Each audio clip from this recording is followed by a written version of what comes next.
everyone, it's Samantha from Scrapmasters Paradise, and today I'm talking about my planner again, and I'm going to talk to you about goal setting and project planning. So those are our topics for today.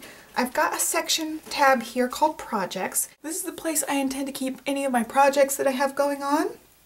You know, a lot of things aren't just a one-step to-do list type of item. So if it's something larger and I need to break it down into a lot of parts, I put it in this section. So I've got like a flare checklist. That's just an ongoing project, but that's not something that I'm planning out like this. So I have this project planning sheet. I'm going to zoom in and walk you through the sections and how I'm breaking my stuff down. This project planning page is in the new SP Digi shop. I'm moving all of my digital products, my printables and cut files and all that digital stuff over to scrapmaster.com/shop. So that's where you can find all the digital stuff, and SP & Company is still going to be for flair and buttons and stamps and all that stuff that still needs to get mailed out. It's just easier for me to separate the two, and I talked about that on yesterday's blog post. Link down there if you want to check out the reasons behind that. So this will be available in the SP Digi shop, and I just have a section here. You can write your project, the dates, the steps and details, and I left lots and lots of lines here so you can break it down. And for dates, you can put your projected dates when you want to complete each step, or you can just fill that out as you go. And this is my sheet that I've been working on here.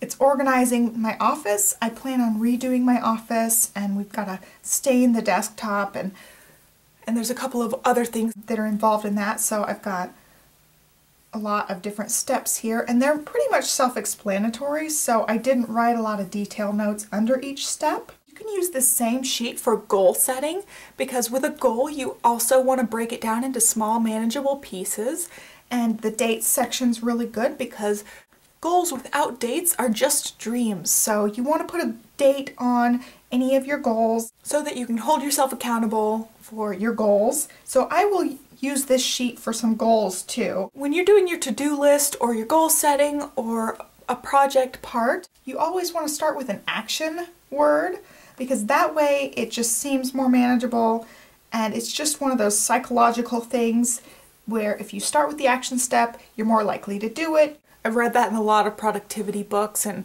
a lot of motivational stuff says for your to-do list and things like that, use action words. So I've got organize, fit items, reorganize, stain, make, organize, implement, create. So all these words are action words. That's how I start my little to-do list parts.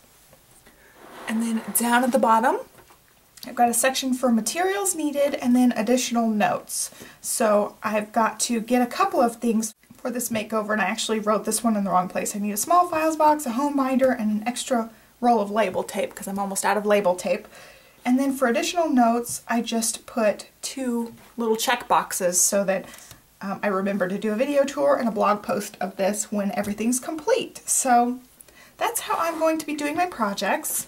And what I did is I printed these upside down back to back, so when I'm done with one project I can just flip it over and have my other project facing upwards.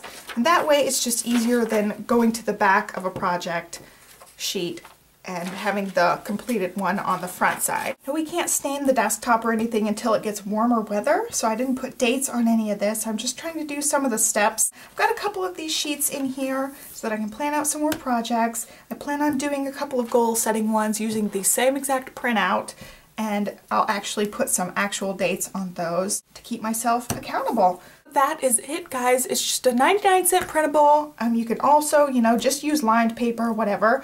Just the general concept for project planning and goal setting is basically the same thing. You break it down into easy, manageable parts, use action words, and have some dates in mind so you keep yourself on track.